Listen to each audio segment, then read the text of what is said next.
Assalamualaikum warahmatullahi wabarakatuh. Yang terhormat Bapak M. Rafiq Junaidi selaku dosen pengampu mata kuliah Ilmu Quran dan Hadis serta teman-teman sekalian yang semoga kita berada dalam lindungan Allah Subhanahu wa taala dan selalu diberikan kesehatan. Saya Nilam Nur Sabrina selaku moderator pada hari ini. Sebelumnya, saya akan memperkenalkan anggota dari kelompok 6, yaitu saya sendiri Nilam Nur Sabrina dengan NIM 2152110002, Unggul Dela Fahmiuna dengan NIM 21521109, Valentina Eki Febriani dengan NIM 21521115, Lovina Iola Inzani Putri dengan NIM 21521121, Firliana Uci Febrianti dengan NIM 21521132. Yang pertama, kelompok 6 akan mempresentasikan materi yaitu pembagian hadis dari segi kualitas dan kuantitas sanad. Untuk mengulik lebih jauh mengenai materi ini, saya akan menjelaskan apa itu pembagian hadis dari segi kualitas dan kuantitas sanad. Dalam istilah ilmu hadis, yang dimaksud dengan riwayah al-hadis atau al-riwayah adalah kegiatan penerimaan dan penyampaian hadis serta penyandaran hadis itu kepada mata rantai para periwayatnya dengan bentuk-bentuk tertentu. Ada 3 unsur yang harus dipenuhi dalam periwayahan hadis, yaitu yang pertama, kegiatan menerima hadis dari periwayat hadis, yang kedua, kegiatan menyampaikan hadis itu kepada orang lain, dan yang ketiga, ketika hadis itu disampaikan, maka susunan mata rantai periwayatan disebutkan. Jadi, sanad hadis sama dengan susunan mata rantai periwayat hadis dan diikut sertakan dengan hadis yang hendak disampaikan kepada seseorang atau murid. Ibit atau sanad berarti sandaran, yaitu jalan matan dari Nabi Muhammad SAW sampai kepada orang yang mengeluarkan hadis itu atau mudawin, orang yang menghimpun atau membukukan hadis. Sanad biasa disebut juga dengan isnad yang artinya penyandaran. Pada dasarnya, orang atau ulama yang menjadi sanad hadis itu adalah perawi juga. Baik, selanjutnya saya akan melanjutkan materi yaitu pembagian hadis berdasarkan kuantitas sanad. Yang pertama yakni hadis mutawatir. Hadis mutawatir secara bahasa merupakan ismi fa'il dari kata at-tawatur yang bermakna al-tatabu, berturut-turut, atau datangnya sesuatu secara berturut-turut dan bergantian tanpa ada yang menyela. Secara istilah di kalangan ulama hadis, hadis mutawatir didefinisikan dengan redaksi yang beragam meskipun esensinya sama, yaitu hadis yang diriwayatkan oleh banyak periwayat pada tiap-tiap tingkatan sanadnya sehingga dapat dipercaya kebenarannya. Mustahil mereka sepakat berdusta tentang hadis yang mereka riwayatkan. Syarat-syarat hadis mutawatir. Hadis mutawatir dinyatakan valid kemutawatirannya apabila meliputi persyaratan berikut. Yang pertama, diriwayatkan oleh perawi yang banyak. Yang kedua, keseimbangan antara perawi tabat lapisan pertama dan tababat lapisan berikutnya. Yang ketiga, berdasarkan penglihatan langsung, indrawi atau empiris. Kemudian pembagian hadis mutawatir. Yang pertama, hadis mutawatir lafzi, yang kedua hadis mutawatir maknawi, dan yang terakhir hadis mutawatir amali. Selanjutnya akan dilanjutkan oleh rekan saya.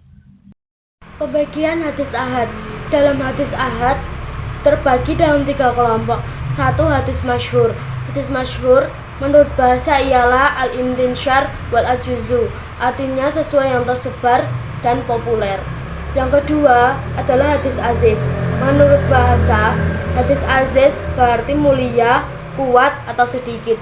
Secara terminologis, aziz didefinisikan sebagai hadis yang diriwayatkan oleh sedikitnya 2 orang perawi dan diterima dari 2 orang pula. Yang ketiga, hadis gharib. Menurut bahasa berarti al-munfarid, artinya menyendiri, atau al-ba'id an-aqaribi, artinya jauh dari kerabatnya. Sedangkan secara terminologis, gharib didefinisikan hadis yang diriwayatkan oleh seorang perawi yang menyendiri dalam meriwayatkannya. Di sini saya akan melanjutkan materi tentang pembagian hadis segi kualitas dan segi kuantitas sanad. Yang pertama adalah hadis sahih. Hadis sahih dari segi bahasa, sahih berarti dikusokim, yaitu lawan kata dari sakit.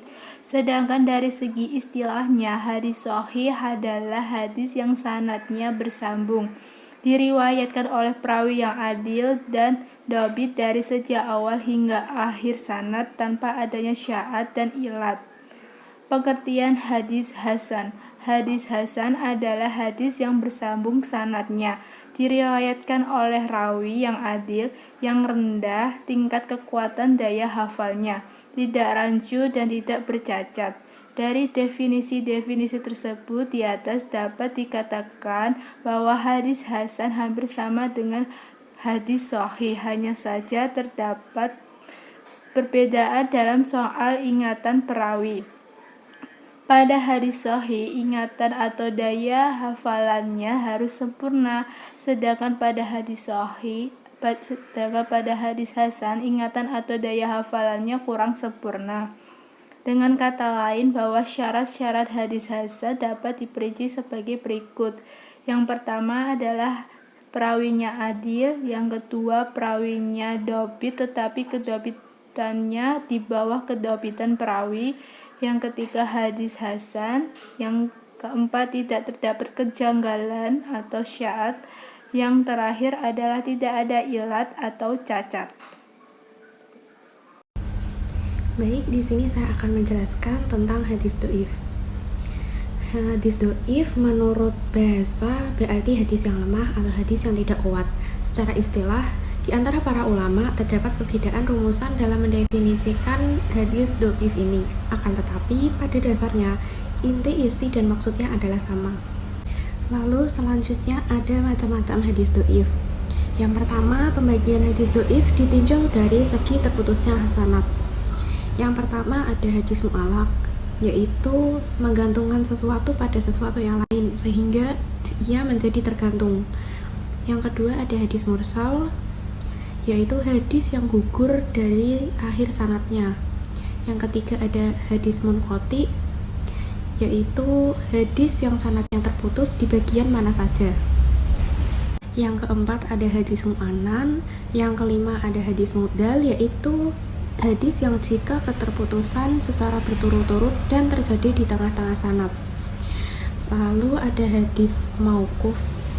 Lalu yang keenam ada hadis mauquf, yaitu hadis yang disandarkan kepada sahabat Nabi atau hadis yang diriwayatkan dari para sahabat berupa perkataan, perbuatan, atau persetujuannya. Yang kedua ada pembagian hadis dhaif karena periwayatannya tidak adil. Yaitu yang pertama ada hadis maudhu. Hadis maudhu adalah hadis dusta yang dibuat-buat dan dinisbahkan kepada Rasulullah. Baik teman-teman, untuk penjelasan materi tentang pembagian hadis berdasarkan kualitas dan kuantitas sanad sudah saya sampaikan bersama rekan-rekan saya kelompok 6. Semoga teman-teman bisa menyimak materi dengan baik dan semoga bermanfaat. Apabila ada kekurangan dan kesalahan kami saat penyampaian materi, kami mohon maaf. Wassalamualaikum warahmatullahi wabarakatuh.